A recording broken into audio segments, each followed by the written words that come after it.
All right, big-time NFC North battle here. Detroit Lions, Chicago Bears. Remember, Jimmy Clausen in the game, subbing in for Jay Cutler, who was benched earlier this week. The Detroit Lions clinched a playoff berth Saturday with that Eagles loss. How about here, first quarter, Reggie Bush looking rejuvenated today, dashing in for a 13-yard touchdown.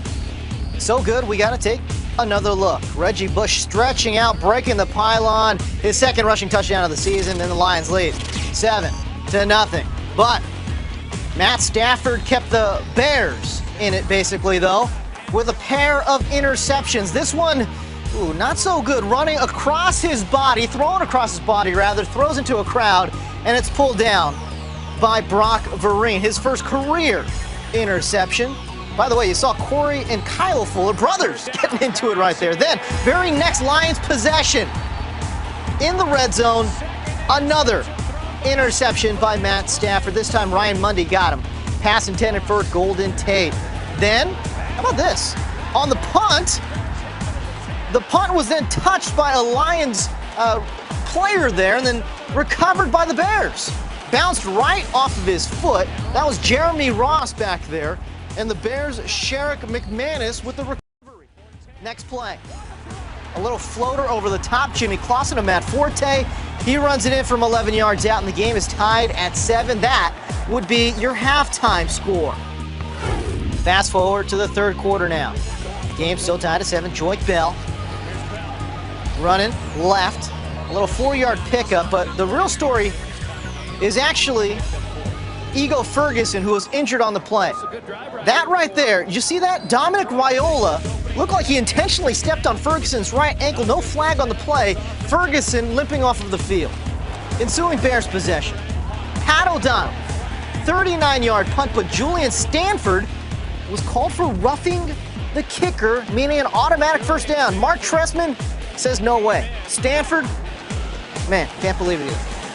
All right, 3 plays later, Clausen throwing deep for Alshon Jeffrey right over the top of the defender.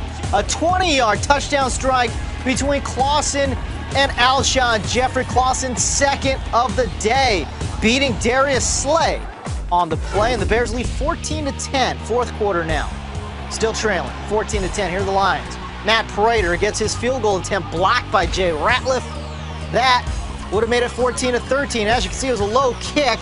It allowed Ratliff to just get up there and block it. Next Lions possession. This on third down. Stafford airing it out for Corey Fuller. The pass is incomplete, but Tim Jennings all over it, called for a pass interference, a 46-yard penalty, meaning it's a first down for the Lions. Very next play. Joique Bell bouncing off, cutting back inside, and then look at the spin move into the end zone. What a pretty move by Joique Bell, beating Cornelius Washington and Kyle Fuller as the Lions reclaim the lead 17-14. All right, Clausen, 2 Bears possessions later. Clausen trying to scramble for a first down, hit hard by Ziggy Ansah. Man, is Jimmy Clausen fired up, and you'll see why. Look at this on the slide. Ziggy Ansah leading with his head, so rightfully called a personal foul. 15-yard penalty, gives him the first down. Then on fourth down, a desperation heave by Clausen, but it's intercepted by Glover Quinn. The Lions would hang on to win 20-14. Matt Stafford, 243 yards, 2 interceptions. All right, big-time NFC North battle here. Detroit Lions, Chicago Bears. Remember, Jimmy Clausen in the game, subbing in for Jay Cutler, who was benched earlier this week. The Detroit Lions clinched a... Not feeling good. That's all right. We all been there. I know how you feel. I feel like that right now. We all been there, pal. But he's about that action. Yeah. All right, so Cards, as we said, win the West and a #1 seed. They wouldn't have to leave the state for the Super Bowl if they won on Sunday night. Ryan Lindley, 1-3 as a starter. No career touchdowns and 181 pass attempts.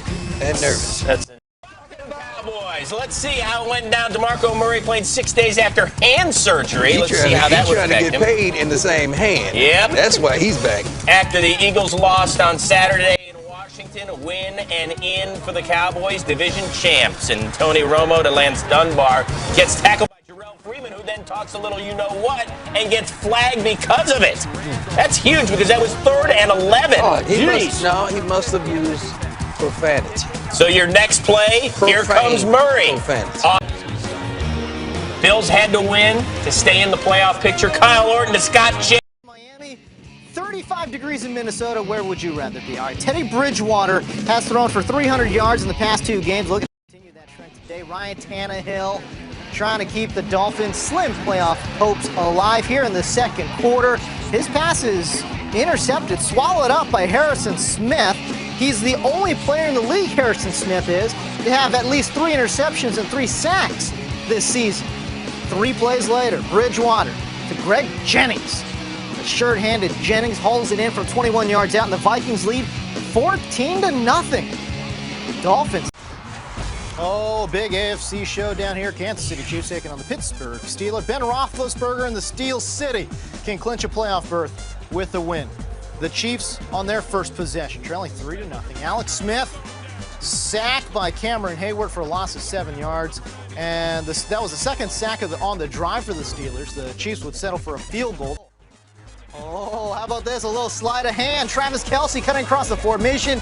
Takes the pitch from Dustin Colquitt for a gain of 6. And later, second and goal from the 4.